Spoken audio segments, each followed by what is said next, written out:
So, bahay lang po ng aso to, mga kares. Ay maluwang napapalitadaan to mga kares. Magiging malinis na to pag napalitadaan.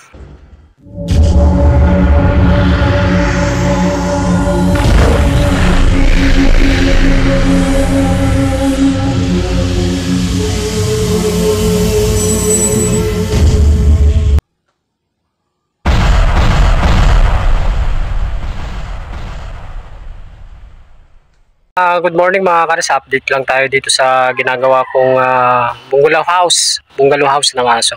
So dalawa lang kami ng kapatid ko mga kares. So yan, nakabubong na ako. Kares, update ko lang kayo.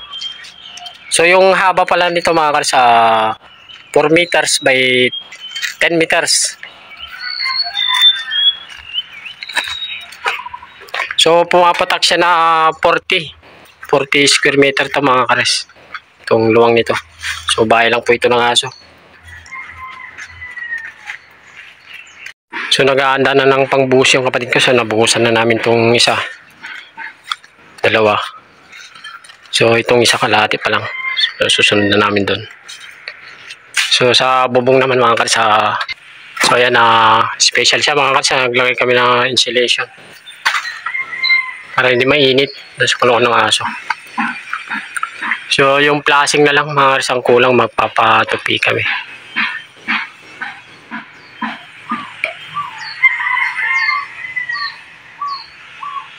So yan mga kares, ang haba nitong ating kulungan ng aso.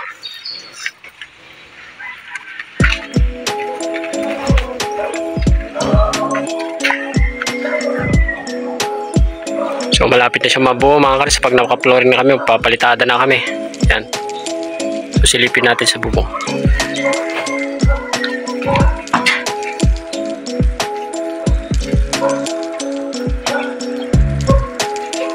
So bahay lang po ng aso to mga kares.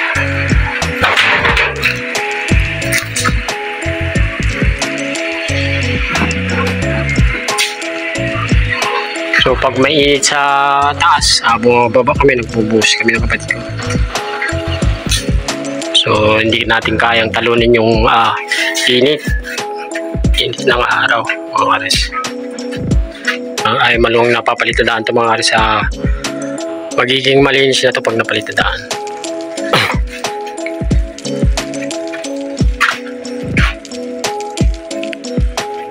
So 6 by 10 itong luwang nito.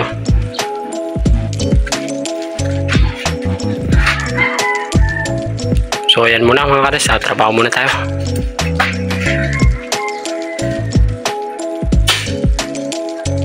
So nagpe-prepare na yung kapatid ko ng pangbuhos habang nasa taas muna ako ng bubong.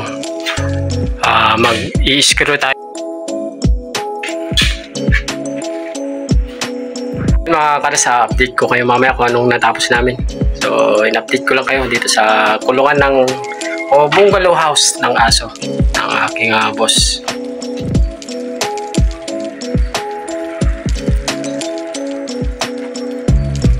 So ayan mga kares, alaksing ko na.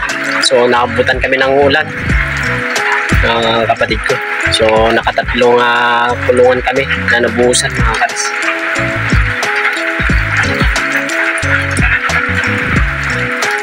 So hanggang dito muna mga kares. Kapag di ka pa nakapag-subscribe, mag-subscribe ka na at pindutin na lang yung bell para lagi kang updated sa mga walang kwenta kong video.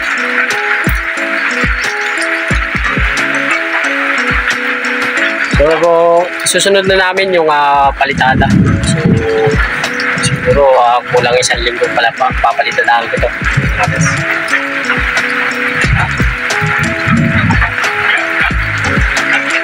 So palitada na yung susunod na isi-share sa inyo ni Kuya Ares.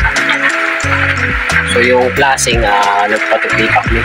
Nagpatupi kami ng kasadyang flashing niya para hindi na ako mag-asintado doon. So hanggang dito muna mga kares, habang na lang po yung susunod kong video.